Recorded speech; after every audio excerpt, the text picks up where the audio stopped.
எப்போ நான் பாஸ் ஆகணும் அப்போ நான் பார்த்துருக்கேன் சாமி. அது வரைக்கும் நான் வரமாட்டேன். கும்பிட மட்டும் சொல்ல கும்பிடுறேன்னு நினைக்கிறேன்.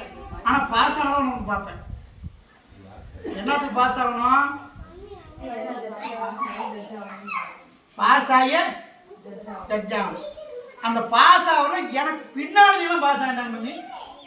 சைடில் தான் பாஸ் ஆகிட்டேன் மம்மி. சரி எல்லாமே பாஸ் ஆகிட்டாங்க. நான் மட்டும் பாஸ் ஆக முடியாது. சாமி கிட்ட மட்டும் நீங்கள் எல்லாத்தையும் கேட்டு வரீங்க. அவளுக்கு கேட்டீங்க, அவளுக்கு கல்யாணம் ஆச்சு, ஓம் பிரச்சனை நீ உடம்பு கேட்டு போகிற என்ன மட்டும் மறந்து போடுவீங்க. கரெக்டா இல்லைம்மா அவர் சொல்லியாச்சு. ஆனால் அவர் தான் அன்றைக்கே பாஸ் இட்டாரா. நீங்கள் இருந்தாலும் கேட்டீங்களா? அவர் பாஸ் சொன்னார், நான் ஏற்றுக்கிறேன். நீங்கள் கேட்டீங்களா?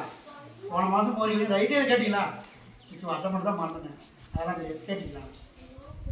நான் ஒரே சொன்னேன் பாஸ். எத்தனை வாட்டி கேட்டாலும் கொஞ்சம் மாற்றி வச்சுக்கிட்டான். அதை மாற்றி நான் அமைச்சிக்கிறேன். ஆனால் பாஸ் ஆகிடுவேன். என்னாச்சு? பாஸ் ஆகிடுவேன்.